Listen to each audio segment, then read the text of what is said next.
Man, I talk about my book, open-mindedness.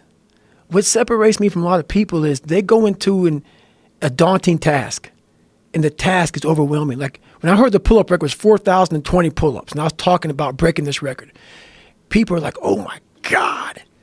I went right to a pen and paper. They go, what are you doing? I'm doing the math, man. What are you talking about? I'm open-minded to the fact that, okay, if I do 5 pull-ups in a minute for so many hours, I can get so many pull-ups in. How much time do I have to rest? I was breaking the math down. You have to be open-minded to the possibilities that I can do this. Once you shut your mind down to the possibility that it can be achieved, there's no way it can happen.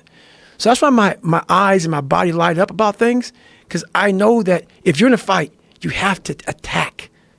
You have to keep attacking. The enemy has to know he is not going to give up. You must break the soul of whatever the fuck is in front of you. That's what I realized. I was never breaking the soul of anything in front of me. So that's why I came up with a thing called Taking Souls in my book. I started to devise ways to break a soul of a human being, of an object, of whatever's in front of me. If you keep on attacking something, nothing wants to stand in front of anything that is relentless. Nothing.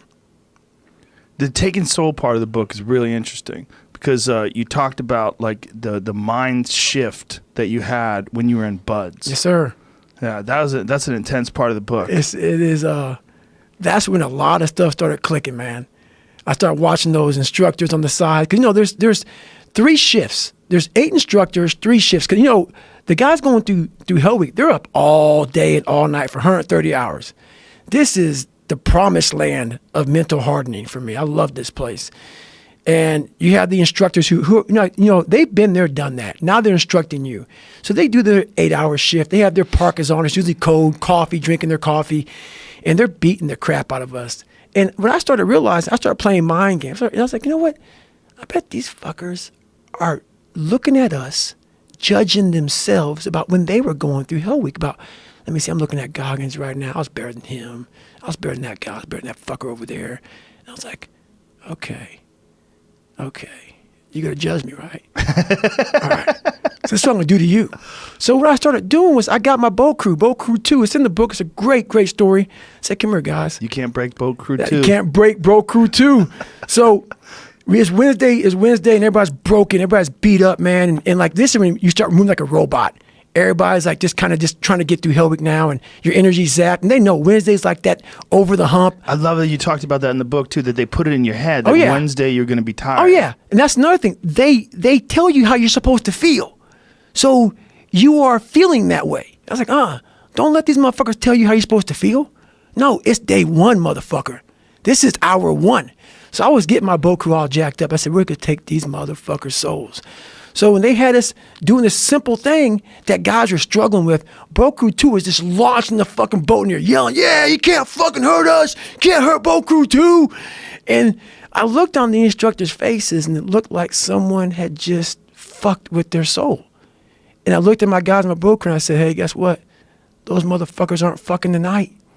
We own space in their fucking head. We own space. They're going to think about us tonight.